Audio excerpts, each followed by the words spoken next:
Ma'asyiral kiram dirahmati Allah, bersyukur sekali lagi kita masih diberi kesempatan ini. Mudah-mudahan berlanjut sampai akhir hayat kita nanti. Kalau bisa tang di masjid diangkat ke kuburan. Seperti kata Imam Ahmad, minal mihbara ilal maqbarah. Kita diangkat dari tempat menulis ini sampai ke liang lahat. Artinya tak ada kata berhenti menuntut ilmu. Ya, tak ada kata berhenti menuntut ilmu. Karena kita hanya diberi sedikit. Makanya disuruh minta tambah terus. Wa qur rabbi zidni ilma. Ma'asyiral kiram yang dirahmati Allah SWT, Bapak dan Ibu kaum muslimin dan muslimat yang dirahmati Allah Subhanahu wa taala. Selawat dan salam kepada baginda Nabi alaihi salatu wassalam. Rindu kita berjumpa dengannya. Mudah-mudahan dalam keadaan cinta kita diterimanya. Diterima karena kita tidak mau berbelok dari jalannya. Lurus seperti yang telah digariskannya.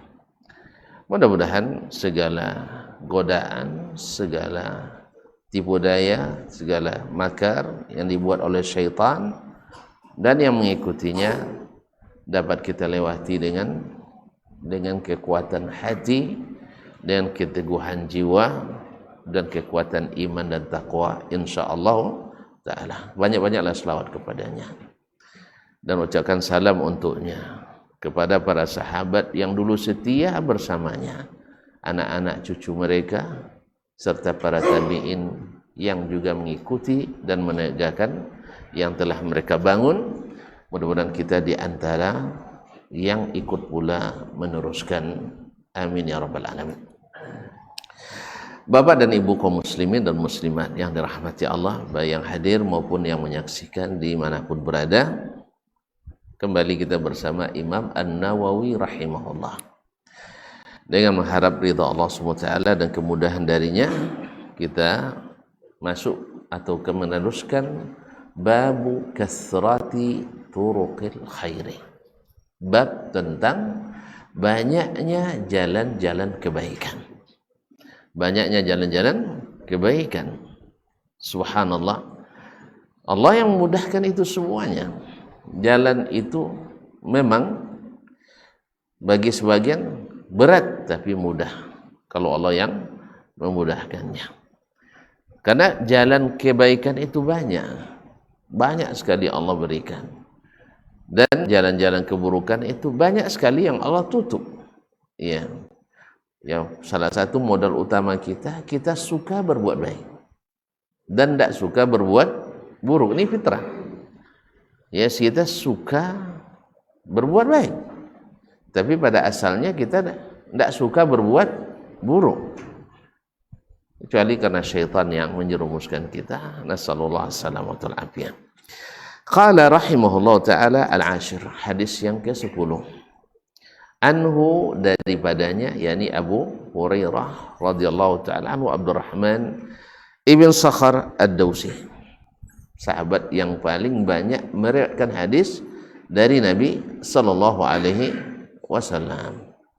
Nah, beliau yang demikian banyak ilmunya, yang demikian setia mengikuti nabinya sallallahu alaihi wasallam, juga tak pernah lepas dari fitnah dari orang-orang yang tidak menyukainya, khususnya para zindiq, para orientalis, karena mereka tahu kalau Abu Hurairah dijatuhkan, gugurlah semua kebaikan kita, kebaikan Islam, karena beliau adalah gudang ilmu yang didoakan Nabi sallallahu alaihi wasallam. Maka syaitan pun sepanjang masa berusaha untuk menggugurkan para ahlul ilmi, orang-orang yang diberikan Allah ilmu dengan berbagai cara. Cuman jangan sampai kita termasuk yang punya cara itu. Semoga kita tidak termasuk yang mempunyai cara untuk menjatuhkan para pembawa ilmu tersebut. Kalau dijatuhkan itu urusan. Kalau jadi korban berpahala, tapi kalau jadi pelaku, berdosa bang. Kalau jadi korban, abang mau jadi korban? Kalau bisa jangan jadi korban dan jangan jadi pelaku. Tapi kalau pilih-pilih, biarlah difitnah tapi jangan tukang bikin fitnah. Biarlah dizalimi tapi jangan berbuat zalim. Itu yang penting. Nah, biarlah kita dizalimi, biar kita difitnah, tetapi bukan pembuat fitnah dan bukan yang menzalimi. Ma'asyiral kiram dirahmati Allah. Nah, Abu Hurairah radhiyallahu anhu melalui itu di masa hidupnya, bahkan sampai hari ini beliau masih tetap difitnah oleh orang, tetapi itu ladang pahala baginya. Karena segala sesuatu yang tidak kita lakukan lalu difitnah, itu adalah ladang pahala juga bagi kita dan para pelakunya, orang-orang bangkrut di akhirat nanti. Mereka beramal, tapi pahalanya untuk orang-orang yang mereka zalimin. Nasallallahu alaihi wasallam. Anna Rasulullah sallallahu alaihi wasallam, bahwa Rasulullah sallallahu alaihi wasallam berkata atau bersabda, bainama rajulun yamshi bi tariqin ishtadda alaihi al-'atash. Tatkala seorang laki-laki, dalam riwayat lain disebutkan dari Bani Israel, dari umat terdahulu, sebagaimana Al-Quran juga mengkisahkan kepada kita kisah-kisah umat terdahulu supaya menjadi ibrah dan pelajaran. Demikian juga Nabi SAW menceritakan kepada kita kisah-kisah orang terdahulu untuk jadi ibrah dan pelajaran. Karena memang kita, tabiat kita sejak kecil memang suka dengar dengan cerita. Makanya kan lolok ada dongeng pengantar tidur. Ya, andainya cerita yang disebutkan itu cerita yang sahih, bukan dongeng, kamu masih ingat masalah dongeng kan lolok ya? Ya, ada cerita orang tua suruh anak lolok jolek dia. Pana nangau?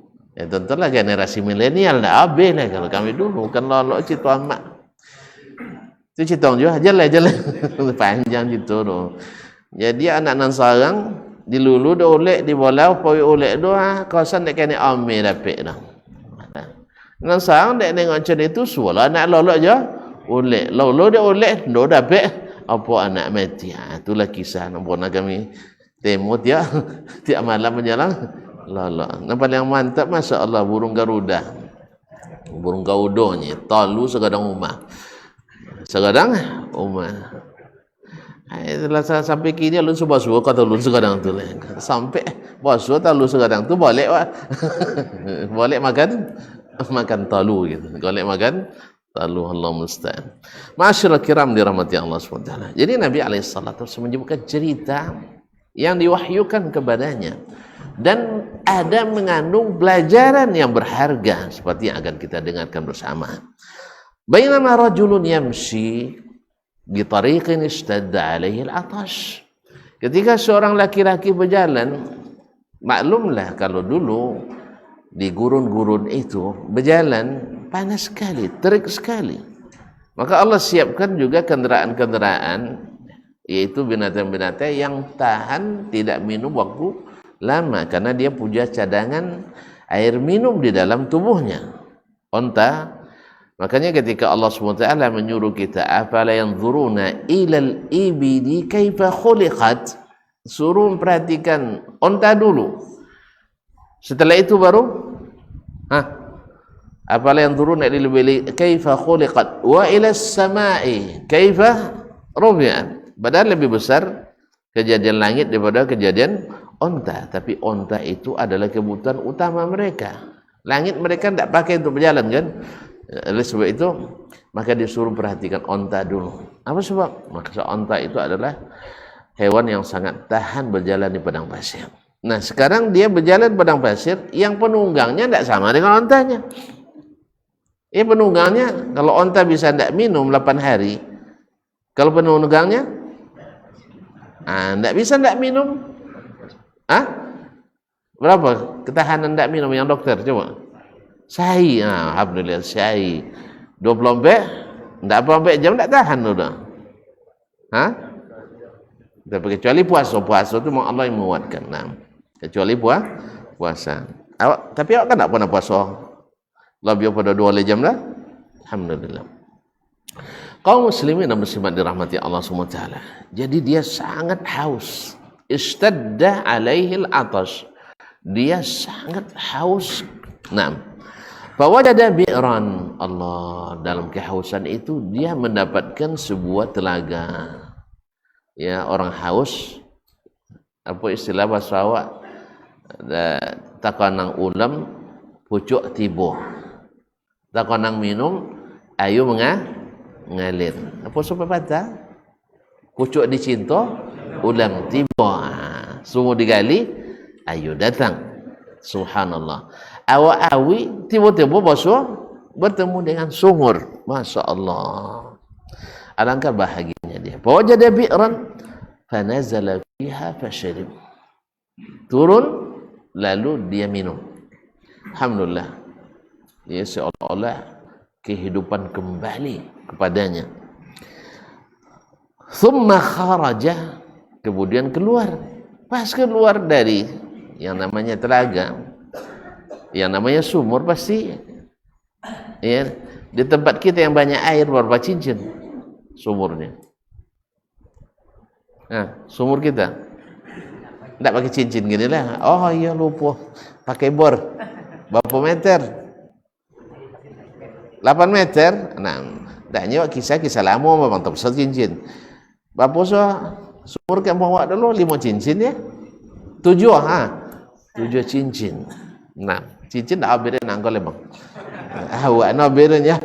Nak lahir bawa awak tak ada tentu. Habis cincin ni lah. Kasih cincin dia jahit dan bukan. Nah, 7 polong. Polong pun tak habis dia lah. Lah kacang polongnya lah. Nah, jadi kaum muslimin dan muslimat dirahmati Allah. Satu cincin 1 meter lebih. Andainya mungkin tak sejauh itu, tapi dia memerlukan usaha untuk itu. Usaha untuk turun. Kalau ada tali beladi mungkin. Tapi biasanya orang berjalan itu tidak buat beladi, kira kan? Anggaplah bawa dia. Lalu dia turun dan minum. Panazala fiha. Buktinya nanti ketika dia ngambil air ternyata tidak pakai beladi, tidak ketimbur kan? Lihat. Oh, baladi. Astagfirullah. Apa baladi? Panyangu. Ember. Ember.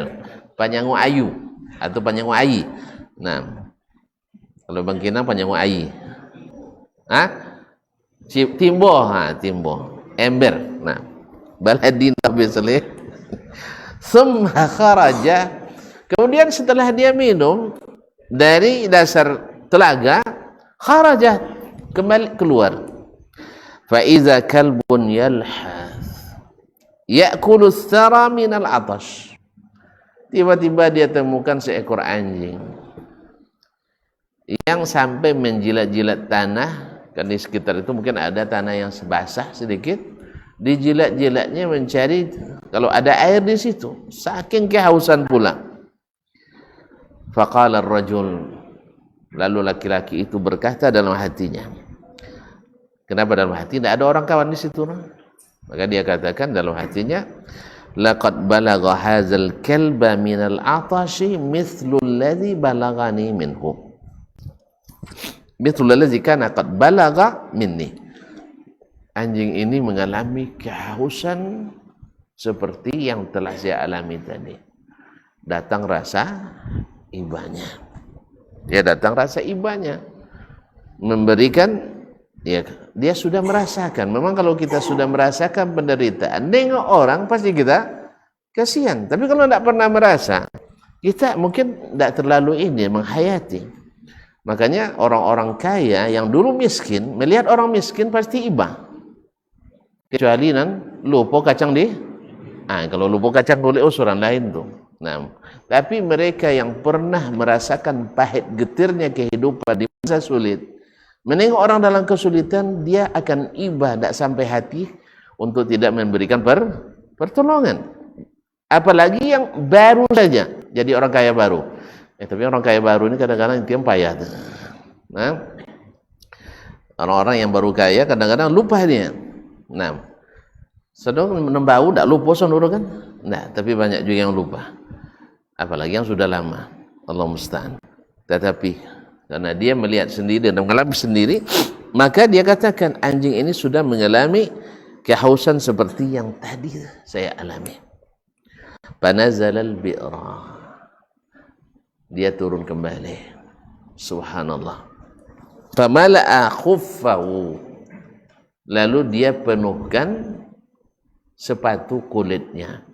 Jadi khuf itu sepatu yang terbuat dari kulit dan biasanya menutup sampai di atas mata kaki. Makanya dalam fikih ada istilah al-mashu 'alal khuffaini, yaitu mengusap dua khuf. Jadi bukan sepatu olahraga kita yang terbuka, enggak. Bukan sepatu. Al-khuf itu adalah terbuat dari kulit, dijahit membentuk apa? Masuk seluruh seluruh kaki kita ke dalamnya dan menutup sampai ke kadang sampai ke betis, ada yang sampai ke bawah lutut. Nah, sampai menutup ke bawah lutut. Dan ini dipakai khususnya di musim-musim dingin atau dalam perjalanan jauh yang memerlukan perlindungan ekstra. Apalagi yang antum tahu sendiri, udara di padang Sahara itu udaranya lumayan ekstrim. Ya, dingin terlalu dingin, panas terlalu panas, tambah pula kering pula, bukan lembab. Oleh sebab itu makanya ada yang banyak yang bertanya, apa ndak nampak ombak Honda si kosatnya? Terus sabuin kalau musim nangis asal lambai-lambai api, ya kan? Kalau musim dingin asal dalam freezer, asal kulkas, terus sabun tahan. Kalau sebab tidak banyak yang pakai Honda, hanya untuk operasional dalam kota saja, yaitu pun untuk para petugas. Adapun untuk orang umum jarang yang memakai motor. Kalau kereta, sepeda ada, sepeda kan tidak laju pun orang. Tapi kalau Honda musim panas angin 50 derajat Celcius, itu dia yang pengaman apa jadi itu. Lepas dah apa masih. Nah, oleh sebab itu makanya tak banyak orang pakai motor di situ. Memang tak pas. Kenapa orang-orang dulu musafir kaum muslimin dan muslimat menutupi seluruh mukanya? Menutup mukanya. Namanya al-lisam, yaitu talassum, yaitu berapa kalau musafir maka selalu menutup muka tadi karena itu dingin, terlalu dingin, panas juga terlalu panas, sehingga harus dilindungi. Ditambah lagi melindungi dari badai-badai pasir yang kadang-kadang tiba-tiba ditiupkan oleh angin yang sangat kencang, mengangkat pasir-pasir yang ada itu. Ma'asyiral kiram, dia kadang sampai tertimbun pula ketebuannya. Nah, lalu dia turun, lalu dia penuhkan sepatu kulitnya tadi dari sepatu kulitnya dengan air. Itu tanda tidak mau baladi. Tak ada bawa baladi dan penyanggu air. Dia paksa dia turun. Ya, tempat air pun rupanya tidak dibawa. Sampai dia membawa khuf untuk diberikan kepada anjing tersebut. Famala khuffahu ma'an thumma amsakahu bifihi. Nah, sulit kerjanya. Dia pun memegang dengan menggigit dengan membawa khuf itu dengan mulutnya. Sebab tangannya harus bergelayut di dinding telaga tadi. Subhanallah. Pekerjaannya yang begitu Allah nilai nanti. Nah, summa amsakahu fihi, sampai karena dia kalau dipegang mungkin tertumpah karena dia harus berpegangan. Seharusnya dia gigit dengan mulutnya atau gigit dengan giginya, dia bawa dengan giginya. Tolong gigit sepatu saya. Nah, itu subhanallah. Sabarasya sepatu. Ya, ndak jelok tangkap tompek makan. Sabarasya sepatu ndak jelek dibawa tompek makan, apalagi lah 3 hari lo sepatu. Musafir dulu kan biasa sampai 3 hari 3 malam tidak dibuka-buka. Kan al-mas walal khuffain sampai 3 hari. Yang kemudian berjalan di tempat panas mesti berkeringat. Nah, mesti berkeringat. Terbayang baunya tuh. Janjian kaki konola dia sebianan. Camo bahasa Indonesia, camar. Nah, jadi kaum muslimin sempat seperti itu. Itu yang dia lakukan untuk usaha menyelamatkan tadi. Masya Allah, tabarakallah. Hatta sampai dia ke atas kembali, fasaqal kalba, dan dia berikan minum ke anjing tadi. Fasyakara lahu faghafara lahu. Allah pun berterima kasih kepadanya dan mengampuni dosanya. Allah. Subhanallah, kaum muslimin dan muslimat dirahmati Allah. Ya, pintu kebaikan sederhana tetapi buahnya luar biasa. Tuan-tuan, kalau nak tahu harga sebuah ampunan dari Allah SWT, silakan baca doa-doa para nabi dan rasul, semuanya minta ampunan. Doa para nabi dan rasul minta ampunan. Subhanallah. Mereka adalah orang-orang paling hebat. Tentu masih ingat juga ketika ada 4 orang di Hijr Ismail cita-cita besar. Ternyata yang paling besar cita-citanya adalah Abdullah bin Umar. Apa cita-citanya? Saya ingin diampuni dosa saya. Apa sebab? Kalau dosa sudah diampuni, rahmat Allah turun. Rabbighfirli warhamni. Ya Allah, ampuni aku. Habis itu beli rahmat. Kalau dapat rahmat, masuk surga. Makanya ghufranak, ya Allah, berikan kami ampunanmu. Maka di antara doa yang Nabi ajarkan kepada Abu Bakar Siddiq radhiyallahu anhu yang dia baca dalam salatnya adalah doanya, Allahumma inni zalamtu nafsi zulman katsiran wa la yaghfiru dzunuba illa anta faghfir li maghfiratan min indik warhamni. Warhamni, ya Allah, aku menzalimi diriku dengan kezaliman yang banyak, maka ampuni aku dan beri rahmat kepadaku. Innaka antal ghafurur rahim. Maka doa terbaik selepas salat kita, salat adalah yang paling dicintai Allah dari kita. Kita juga menyebutkan atau membaca astaghfirullah. Ya Allah, aku minta ampun kepadamu. Makanya permohonan ampun adalah doa terbaik. Nah, kalau antum sudah diberi tanpa diminta, berarti telah mengerjakan pekerjaan yang sangat baik, yang dicintai oleh Allah Subhanahu wa ta'ala. Oleh itu kaum muslimin, kaum muslimat yang dirahmati Allah Subhanahu wa ta'ala, fasyakara lahu wa fasyakarallahu lahu faghafara lahu. Allah berterima kasih kepadanya dan Allah ampuni dosanya. Qalu ya Rasulullah, sahabat bertanya, pertanyaan untuk mendapatkan ilmu dan ilmu untuk diamalkan. Inna lana fil bahaimi ajran. Apakah kita menyayangi binatang dapat pahala? Allah, ini pertanyaan. Kita yang dapat ilmunya, kita yang dapat kebaikannya. Mereka bertanya, Nabi menjawab, dan jawabannya adalah qala aw faqala fi kulli kabidin ratbatin ajrun. Pada setiap jantung yang masih berdenyut, masih segar, ada pahala. Imam Al-Bukhari di dalam kitabnya Al-Adabul Mufrad menyebut bab tentang rahmatul bahaim, bab tentang kasih sayang kepada binatang. Dia binatang. Makanya antara adab menyembelih adalah jangan diperlihatkan kepada yang belum disembelih yaitu hewan yang sudah disembelih. Inilah ajaran Nabi SAW. Binatang saja wajib kita kasihani. Mana mungkin orang yang istiqamah di atas sunnah Nabi akan punya semangat kanibal untuk menghabisi, yang dalam arti ini disebut dengan radikalisme dan terorisme. Oh, ada mereka, bukan mereka mengikuti Nabi, tapi mereka yang melanggar Nabi SAW.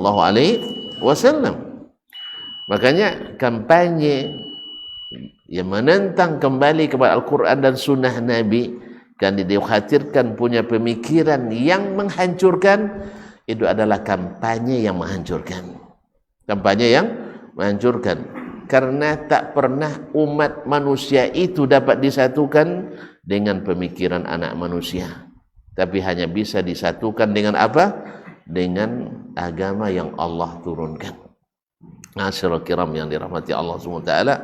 Mudah-mudahan ini jadi pelajaran yang sangat berharga bagi kita. Kalaulah menyayangi seekor hewan, bahkan anjing, akramakumullah, dan anjing ini kan dilarang kita memeliharanya, sah? Kecuali hanya untuk 3. 1 adalah untuk berburu, 2 untuk menjaga kebun, yang ketiga apa? Untuk jaga rumah. Cakap tak boleh jaga rumah aja, jelas jaga rumah lah. Ketiga bercara. Kalau pelihara rumah jaga rumah itu kau jorong. Yang ketiga adalah untuk menggembala. Apa dia perlu menggembala? Sebab di padang pasir tu banyak serigala. Dan serigala kalau ke awak ya kau awak dah. Tapi kalau ke lek lawannya agak gaib, apa namanya? Gaib, gaib juga dia. Artinya takut juga dia. Makanya ada Ustaz Syafiq cerita dia pernah mencari dhab di atas gunung Uhud. Ya, pas datang waktu maghrib tentu solat di atas gunung tu. Pas sedang solat dengar serigala dekat. Melolong. Bunyi apa serigala sih?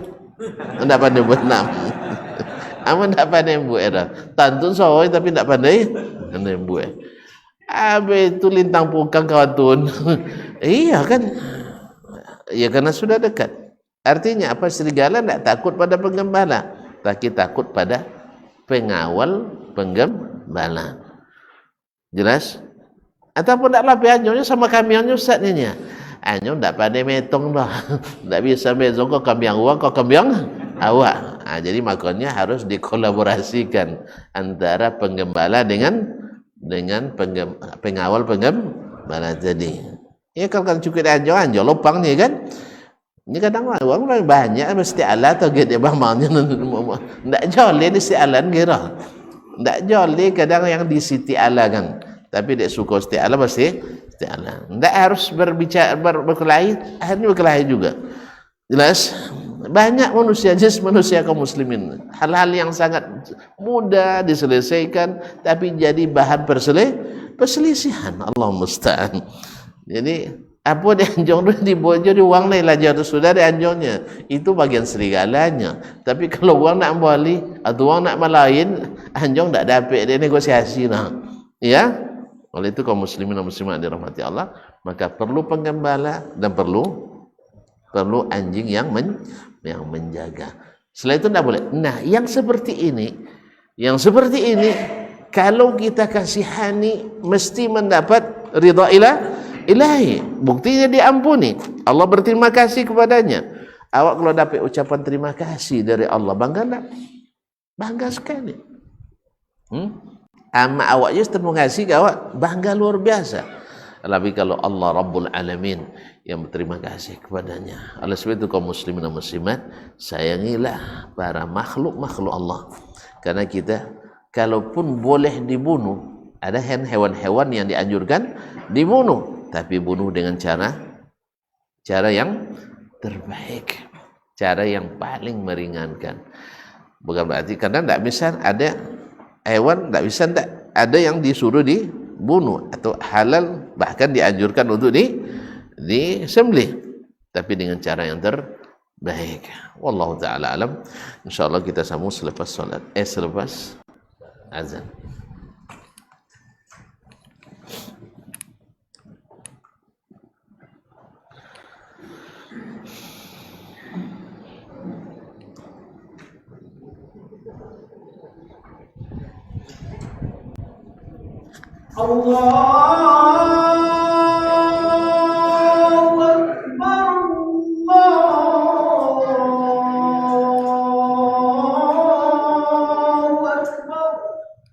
Allahu Akbar.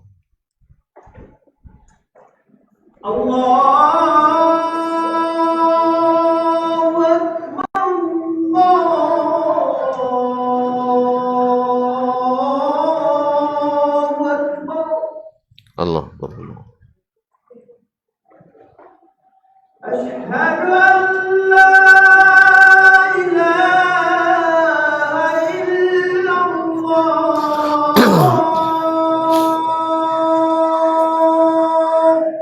Asyhadu an la ilaha illallah.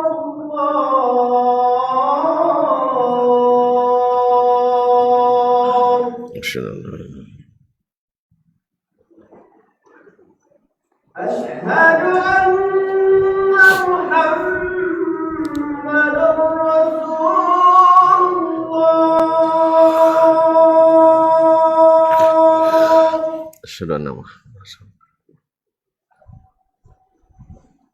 Asyhadu anna Muhammadan Rasulullah. Asyhadu anna Muhammadar Rasulullah.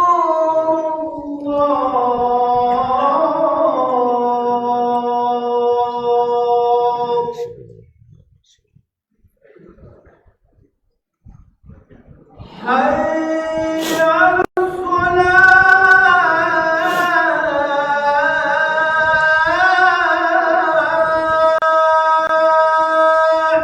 La haula. Hayya 'alas salat.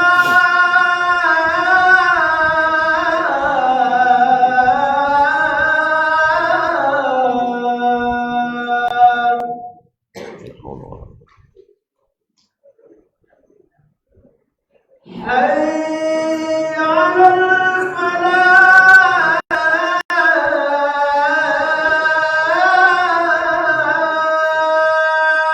La haula wala quwwata. Hayya 'alal falah.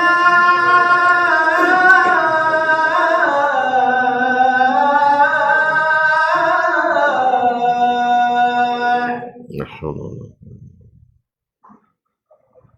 Allahu Akbar.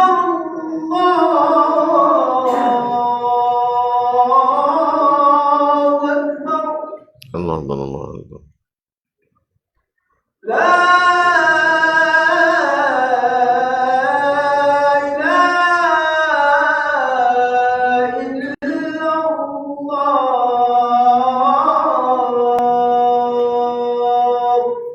Wa la syukur.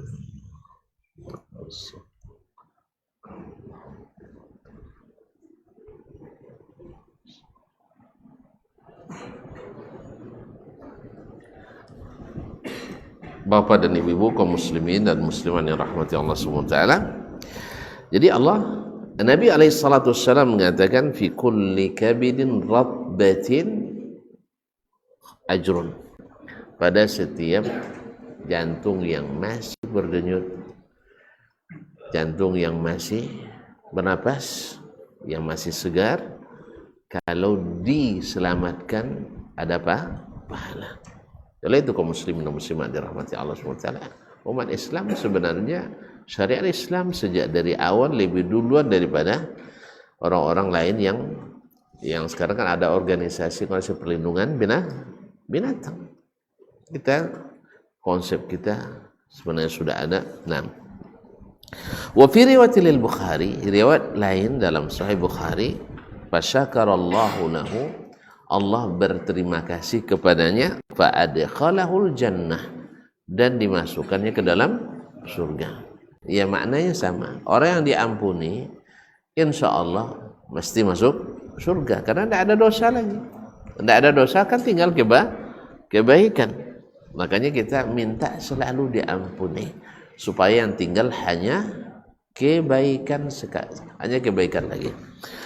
Wa fi riwayatin lahumah, dalam riwayat Al-Bukhari dan Muslim dalam kisah yang lain, bainama kalbun yutifu bi raqiyatin, tatkala ada seekor anjing yang berputar-putar di sebuah sumur, keliling dia, ya, nak tajun, nak lantiangan, ya gampangnya kan jauh ke bawah, tapi air nampak di bawah, nampak air itu, tapi dia tidak sanggup untuk turun. Nah, qad kada yaqtuluhu al-atash, hampir dia mati kehausan.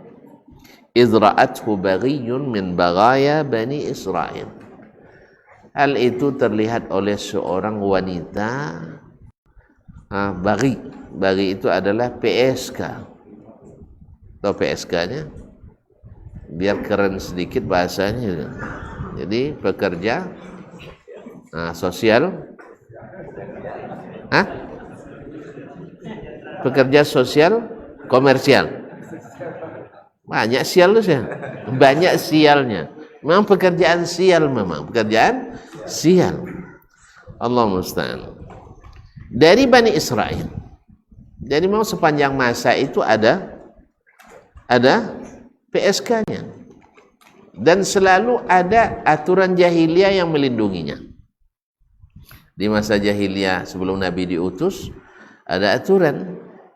Karena ini adalah bagian dari inspirasi yang harus disalurkan, maka mereka melegalkan siapa yang nak ambil profesi ini, wanita-wanita yang ingin melakukan menjadi PSK di masa jahiliyah di Mekah.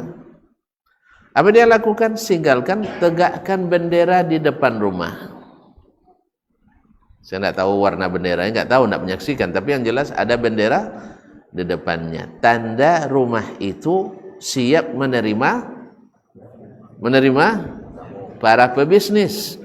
Nah, menerima tamu ya, bukan menerima tamu itu mah lain lagi. Nah, menerima ya para pelanggan.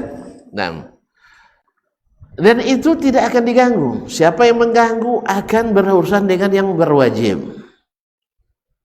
Nampaknya hari ini aturan sudah mulai mendekati. Nauzubillah. Pokoknya makanya seluruh aturan yang lahirnya dari sini mesti melahirkan aturan jahiliyah. Oleh sebab itu kita memerlukan orang yang tunduk dan taat kepada aturan Allah dan Rasul sallallahu alaihi wasallam. Semoga Allah berikan. Tapi kalau selama aturan dibuat berdasarkan pemikiran dan perasaan, apalagi yang tidak diisi dengan iman dan ketakwaan, lahirlah aturan jahiliyah. Maka legal formal. Bukti legal formalnya di saat terjadi kehamilan, maka seluruh pelanggan yang punya kartu members, ya kan tercatat. Ya, pasang sudah chipnya sudah terpasang gitu. Ya, siapa yang pernah jadi pelanggan dipanggil oleh Disduk Pencapilnya. Ya, dinas, ya bahasa sekarang, dipanggil ahli DNA yang namanya Al-Qafiyah. Yang dia itu keahliannya, kalau ada onta yang lewat, jejak onta itu dia cium atau jilat, dia tahu nih onta Pak Dasman. Tahu dia, jadi tidak bisa nipu dia. Ditengoknya telapak kaki saya dengan telapak kaki anak. Kalau benar anak saya, dia tahu. Kalau tidak, dia juga tahu. Dia tidak perlu mengirim sampel ke Amerika 3 bulan hasil baru turun, tidak. Ya, DNA itu mereka lebih canggih dari DNA Amerika sekarang. Amerika kalau kita kirim DNA berapa lama? Kabarnya 3 bulan. Ya mungkin itu yang bayaran sedikit, yang banyak Ya kayak juga sama juga PCR, kalau bayar banyak cepat turun, kalau lambat 3 hari. Untung dah habis masa PCR. Nah, kecuali Politeknik Cepron Rumbai. Nah, itu masih tetap berlanjut. Jadi kaum muslimin dan muslimat dirahmati Allah, dipanggil. Nah, siapa yang ditunjuk oleh ahli DNA ini, Al-Qafiyah ini, sebagai ayah sang anak, maka tak boleh menolak. Langsung dicatat di dinas pencatatan sipil dan keluar akte kelahiran resmi bahwa si fulan itu adalah anak si fulan.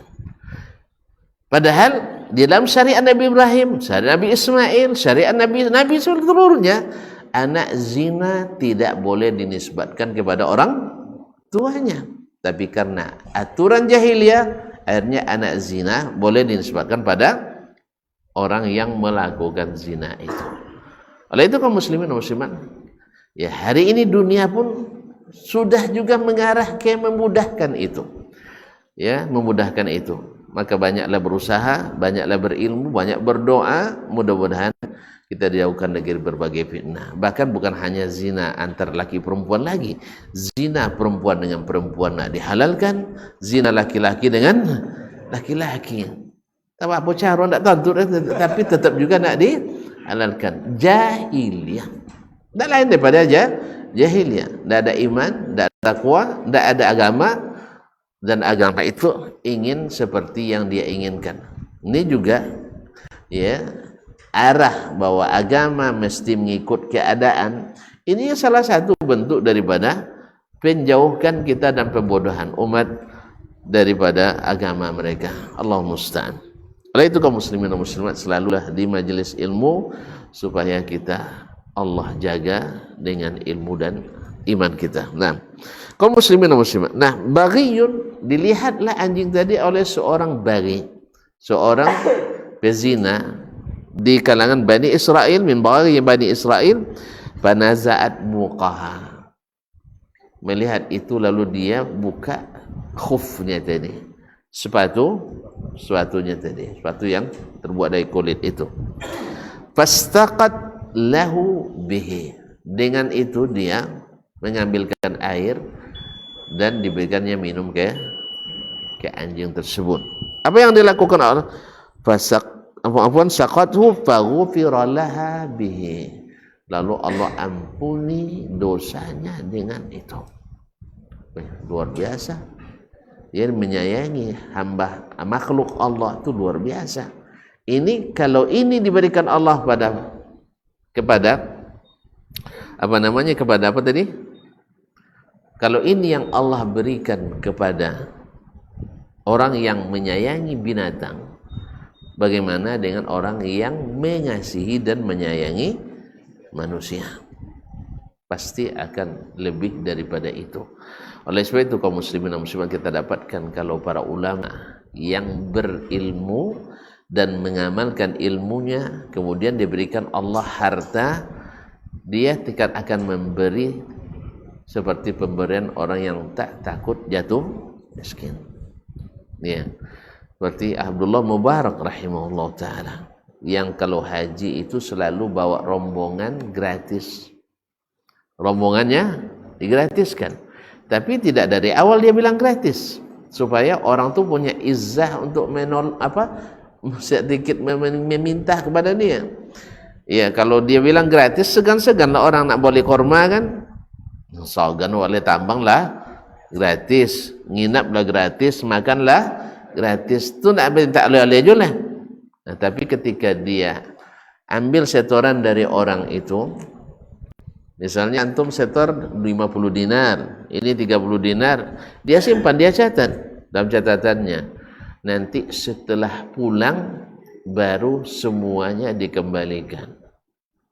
Ya, dua hari setelah sampai di kampung, lalu dia buat semacam walimah atau semacam badua-dua lah kan, dipanggillah kawan-kawan tadi yang ikut serombongan haji dengan beliau, kemudian dia bawa anak dan istrinya, keluarganya, makan-makan, habis itu menjelang pulang dipanggil, jangan berapa setor petang? 50 Ustaznya kan, dikembalikan 50. ditambah 2 setel pakaian baru. Karena beliau memang pebisnis pakaian. Subhanallah. Masya Allah. Apa Stormat? 75 Ustaznya. Tengok catatan. Tak 65 nya. 175 kan? Kasih 75 plus 2 pakaian. 2 setel pakaian. Abang berapa? 80. Tengok 80. Kasih lagi. Semuanya digratiskan. Suatu hari dia dalam perjalanan dihadang oleh seorang janda dengan anak 4. Minta sedekah. Kayalah mati kasihannya kan. Nah, akhirnya apa kata Abdullah Mubarak ke tukang tukang pegang pitinya apa istilahnya? Bendaharanya. Tukang pegang piti, Bang. Bendaharanya. Bapak piti awak tinggal. Katanya tinggal 1000 dinar. Kalau balik awak pulang lihat. Bapak perlu tambang.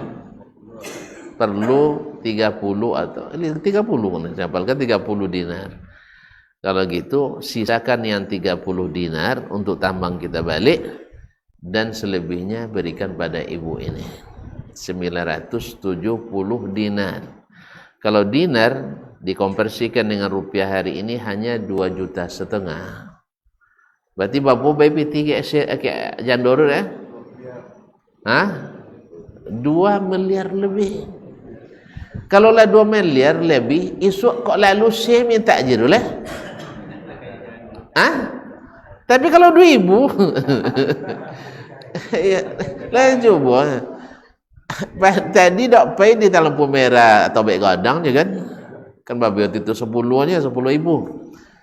Iya, sudah itu dok pulang lah bos. Di simpang 6 inyo je lihat. Terpaksa biasa.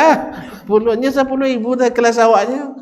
Nah, jadi itu kaum muslimin dan muslimat dirahmati Allah. Jadi kalau beliau tidak dikasih pemberian yang besok ibu itu tidak lagi meminta-minta. Balik kembali tidak jadi haji, dia bilang inilah haji kita hari ini. Inilah haji kita tahun ini. Subhanallah. Dia dapat pahala dengan niatnya dan dapat pahala menyelamatkan nyawa orang-orang tadi. Gimana kira-kira dapatnya? Makanya kaum muslimin dan muslimat jumi'at fihi jami'u khisalil khair, kata Ibnu Hajar. Orang ini Abdullah Mubarak ini seluruh sifat kebaikan dikumpulkan pada pribadinya, sehingga namanya sampai hari ini dihafalkan orang. Dan contoh-contoh seperti ini banyak sekali. Bukan hanya dulu, hari ini pun masih ada. Hari ini pun masih ada orang-orang yang subhanallah Allah bukakan baginya pintu harta dan dibukakan pula pintu infak yang tak terbatas. Habis ternyata tidak. Karena Allah maha mengganti, maha memberi. Allah berjanji, tak pernah mungkir janji. Ma'asyiral kiram dirahmati Allah SWT. Lalu perempuan tadi memberikan minum, dengan minuman yang dia berikan hanya pada anjing, Allah ampuni dosa zinanya. Zina dosa besar, Bang. Dosa besar. Tapi kalau Allah suka pekerjaan kita, Allah suka dengan pekerjaan kita, apapun dia akan berikan kepada kita. Makanya tidak aneh kaum muslimin dan muslimat, ada orang selama hidupnya maksiat, bahkan ada yang syirik. Tetapi di akhir hidupnya, apa yang dia lakukan? Amalan yang paling dicintai Allah, yaitu at-tauhid. Maka seluruh dosanya tadi Allah hapus. Apa sebab? Antum sedang mengerjakan kerjaan yang paling disenangi oleh Allah Subhanahu wa ta'ala. Oleh sebab itu jangan sampai berputus asa dari rahmat Allah. Berapapun dosa kita, tapi Allah, kalau kita senangkan dia dengan apa yang kita kerjakan, coba beri minum coba. Bapak biayanya beri minum seekor anjing, tapi Allah suka. Karena apa? Ar-rahimuna yarhamuhumur rahman. Orang-orang penyayang itu dikayangi Allah Subhanahu wa ta'ala. Orang-orang penyayang disayangi Allah. Kalau Allah sudah sayang, apapun dia akan berikan pada kita. Oleh sebab itu kaum muslimin dan muslimat, kita enggak tahu entah apa yang Allah sediakan untuk kita, tapi berbaik sangkalah selalu pada Allah dengan senang menebar kebaikan. Juga jangan menjadi penebar keburukan. yang menghalangi jalan-jalan kebaikan. Karena memang di antara manusia, kata Nabi, ada tukang bukakan pintu-pintu kebaikan, ada pula yang tukang tutup pintu-pintu kebaikan.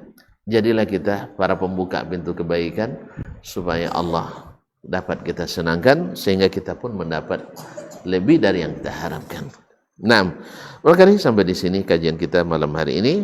Mudah-mudahan Allah memberikan kita yang terbaik yang dijanjikannya dalam majelis-majelis seperti ini. Amin ya rabbal alamin. Nah, tu.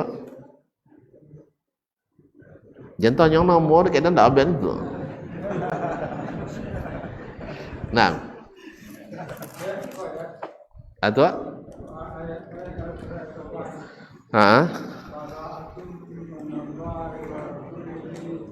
ila allazi musyrikin. Nah, tu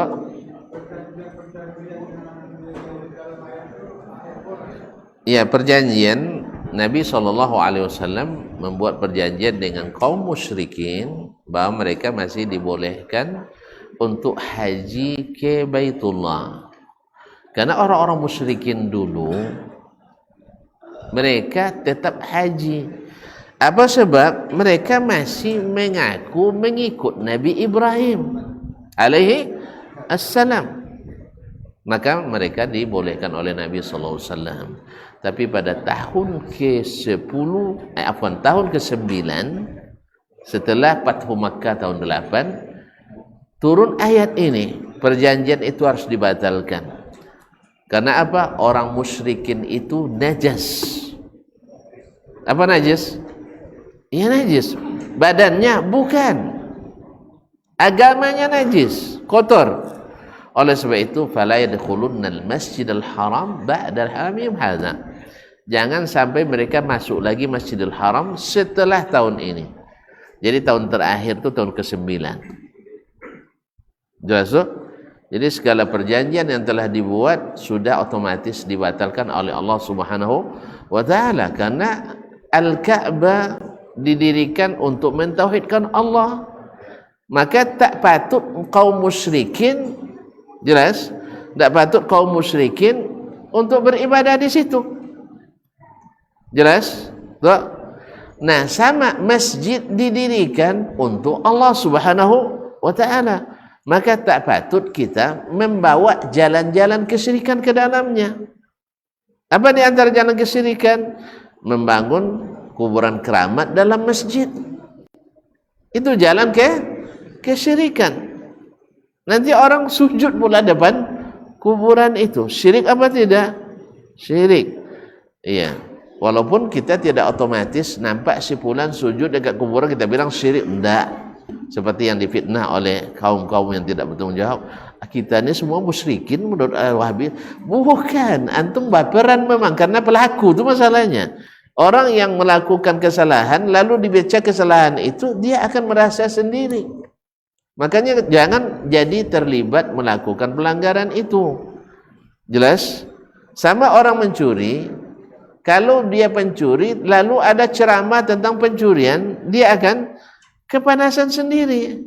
Kalau awak lah disindi urusannya. Apa sebabnya pencuri? Padahal Ustaz tak habisnya ada awal pencuri situ lah. Serius, Ustaz tak tahu. Pernah seorang pejabat daerah tu, pertama ada Datuk bertanya, tahu senjauh panjang tu namanya. Sebuah daerah, jangan tonyong daerah mana jauh, tak sikor nam. Diundang penceramah tentang Jakarta, ya. Sudah itu cara dek semangatnya anti korupsi sedunia libur kan ada hari anti korupsi atau hari anti korupsi, hari korupsi ya, hari korupsi sedunia. Nah, anti korupsi. Maaf, hari nyak pernah peringatan jadi dah benar dah. Jadi anti korupsi sedunia. Nyak ada pejabat kan. Jadi kaum muslimin dan muslimat dirahmati Allah, ustaz kau semangatlah ceramah tentang korupsi. Kasan dalam radon kepanasan. Airnya tak tahan lebih kalu dia. Kalau lain doa kalu tentu nak buat lebih kalu saja. Esok jadi boncor ekor lenangnya. awak ya tianya. Walaupun apa korupsi nek kene aja ndak banyak adanya. Tapi akhirnya kau ni penjauh jadinya lihat jadi. Nauzubillah tsumma nauzubillah. Jadi kaum muslimin muslimat, makanya jangan menjadi pelaku supaya kamu awak tidak merasa tertuduh. Makanya hal-hal yang sifatnya syubhat tinggalkan. Ya enggak? Makanya ketika ada karaoke di Pogantan, di situ banyak ATM kan.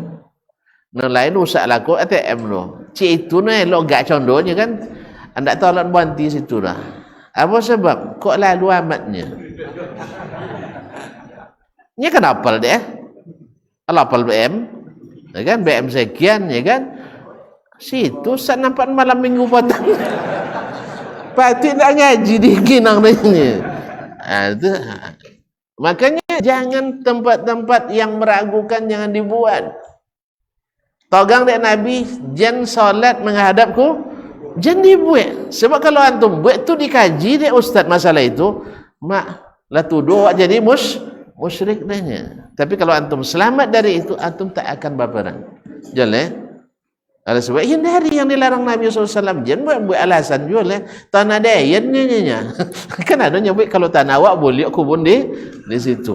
Siapa nyebut tanah dayan tak tanah dayan? Illahnya bukan masalah tanah uang tanah dayan tak. Illahnya adalah jalan berbuat syirik. Karena memang banyak syirik itu lahir dari kubur. Alun matilah, alun syirik ongkenya lah mati jadi syiriknya lah Allah musta'an. Waktu itu tak takut ikat buyar dah, tapi lah mati takut dia Allah musta'an. Subhanakallah bihamdika asyhadu an la ilaha illa anta astaghfiruka wa atubu ilaik. Kafaratul majlis kan?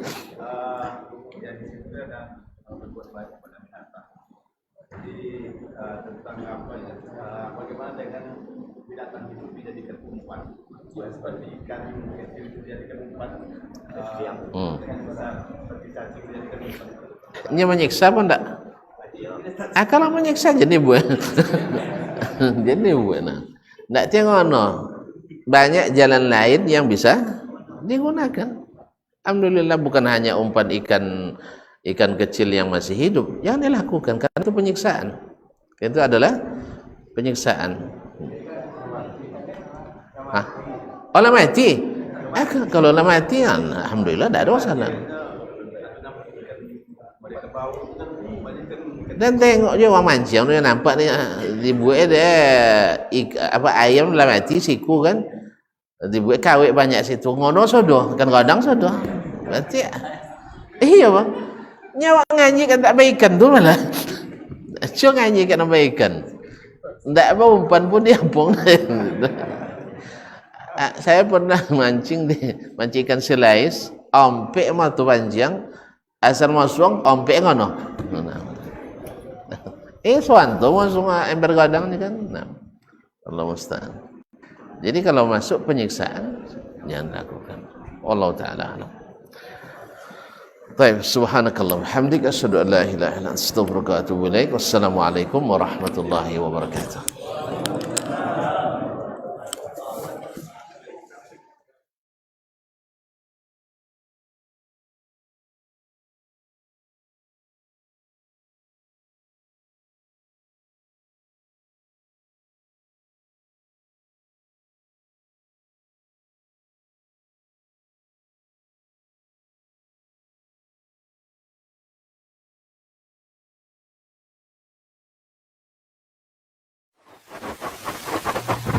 Barometer amal kita saleh tak salehnya di salat kita. Bila salat kita ikhlas dan sesuai dengan sunnah Nabi SAW, maka insyaAllah amalan yang lain mengikut. Ini aktivitas ini membantu saya di akhirat atau akan menyulitkan saya di akhirat?